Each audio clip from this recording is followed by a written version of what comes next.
Le voyageur pressé ou le touriste négligent qui voit de son avion se dessiner les terrasses d'Alger ne découvre de l'Algérie que les architectures d'une ville européenne et les plaines partagées en domaines rectilignes.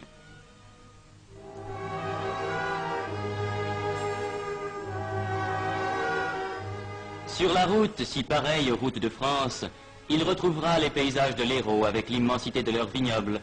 Il reconnaîtra dans les villages qu'il traverse de vrais villages français dont l'exotisme n'apparaît qu'au costume des citadins.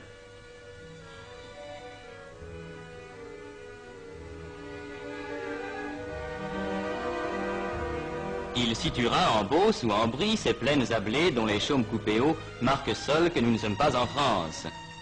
Ce voyageur ne connaît pas la Kabylie, mais arrivant d'Alger par une route sans histoire, il en ouvrira la porte avec le marché de Tizi Ouzou.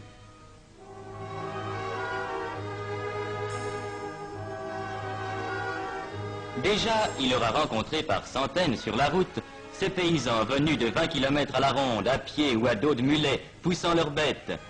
Et il se trouvera soudain au détour de la route, devant une foule bigarrée d'où monte une immense poussière et un infini brouhaha. C'est le marché.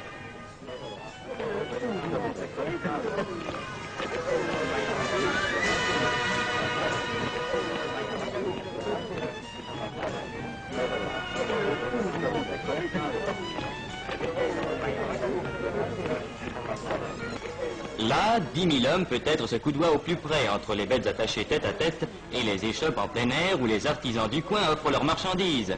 Là se rassemble pour une journée tout ce qui se vend et tout ce qui s'achète. Là se retrouvent tous les donneurs de nouvelles et aussi tous les marchands d'Orviétan. Et comme les femmes kabyles restent au village, c'est aux hommes qu'il appartient de faire les achats, même les plus strictement féminins, qu'ils découvriront avec orgueil ce soir devant une famille émerveillée. Lieu de discussions infinies entre acheteurs et marchands, immense rendez-vous auquel toute la région chaque semaine est fidèle. Seuil pittoresque et coloré, seuil bruyant et agité d'une Kabylie laborieuse et secrète. Tizi Ouzou, qui a rang de sous-préfecture, est le point de transition où, dans un décor presque européen, se rencontrent les traces caractéristiques du vieux pays berbère et les apports de la vie moderne où le café mort et le marchand de sel, apanage des bourgs de la vieille Afrique, voisinent avec le garagiste réparateur de pneus des grandes routes modernes. Point de suture entre deux mondes, l'un banal à tous les yeux, l'autre encore trop inconnu, où cette route qui monte va nous faire pénétrer. Car déjà s'amorcent les premières côtes de Kabylie, avec cette route magnifique dont les lacets découvrent à chaque tournant un paysage plus vaste. Cette route, vieille aujourd'hui d'un siècle, a son histoire. Elle fut construite en 27 jours par les bataillons du maréchal Randon. Elle nous mènera à Fort National, l'ancien Fort l'Empereur, la première née des villes françaises en Kabylie, centre aujourd'hui d'une commune de plein exercice et d'une commune mixte qui groupent ensemble près de 90 000 âmes. Fort National est aussi l'un des centres d'où partent vers la France les Kabyles qui s'expatrient temporairement pour chercher travail et fortune.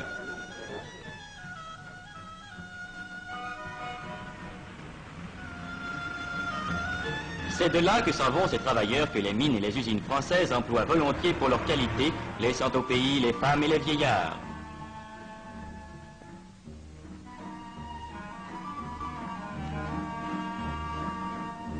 Et l'on comprendra l'importance de cet exode au bureau de poste de Fort National, lorsqu'on saura qu'il assure chaque mois la distribution de quelques 30 millions de mandats envoyés de France à leurs familles par les travailleurs kabyles. Car le Kabyle, s'il accepte de partir pour gagner sa vie, garde au pays natal des attaches indestructibles. Ce mandat mensuel qu'il envoie servira à acheter une maison, un champ, un petit domaine où il reviendra plus tard vivre entre les siens sur la terre des ancêtres. Quittons Fort National, que des détours de la route nous laisseront voir encore longtemps sur sa hauteur comme un château fort, en même temps qu'apparaîtront sur chaque piton l'amoncellement de murs et de toits qui marquent un village.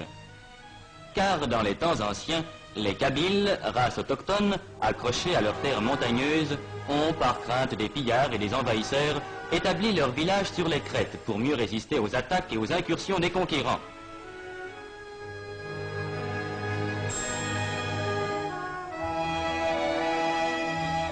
Le sol, abrupt mais verdoyant, permet l'élevage, et il n'est pas de famille qui n'ait ces quelques moutons que garde un petit berger aux yeux rieurs.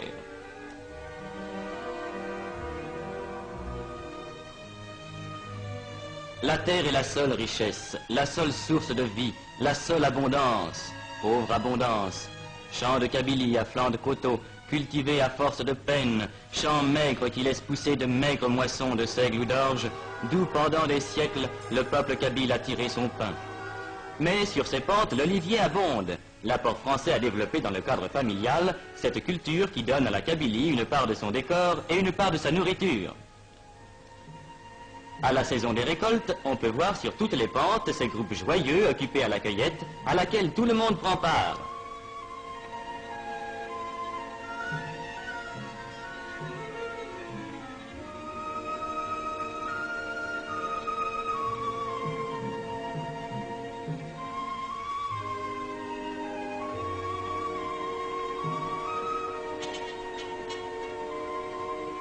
Pittoresque Kabyle. Il existe encore dans les villages éloignés de ces moulins primitifs, identiques à ceux qu'employaient les vieux berbères que ne purent abattre les Romains. Meules qu'ont remplacé aujourd'hui les moulins modernes, établis depuis une cinquantaine d'années dans les centres, mais qui continuent à verser le chaud liquide jaune d'or qui fera la joie du foyer.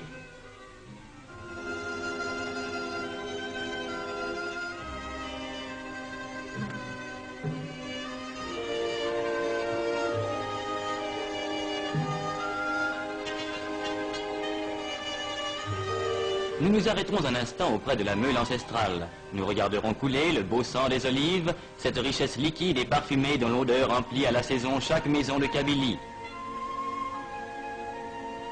Nous suivrons cette vieille chargée qui, comme autrefois, s'en va avec son fardeau vers son village haut perché.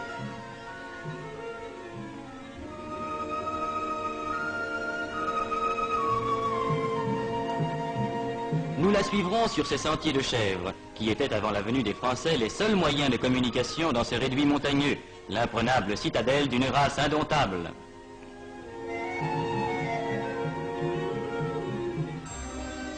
Nous parviendrons avec elle au village qui a souvent gardé son allure ancienne, avec ses chemins étroits entre les murailles, ses fileuses au seuil des portes et son grand air de dignité robuste.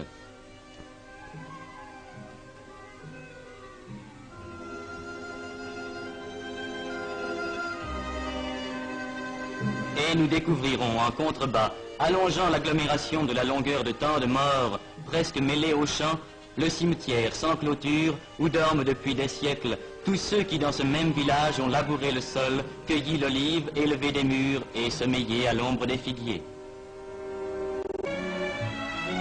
Sur notre route s'ouvre la forêt. La forêt kabyle n'est pas une de ces forêts d'Europe aux fûts élevés sans effort jusqu'à de larges fondaisons. C'est une forêt d'une autre sorte. Le chêne-liège y est roi.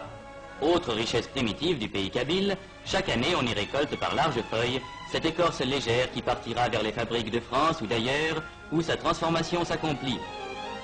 La forêt de Yakouren est l'un des centres mondiaux où s'approvisionne l'industrie du liège. Capitale des bouchons, la nomma un jour un voyageur. Boutade, boutade des vérités.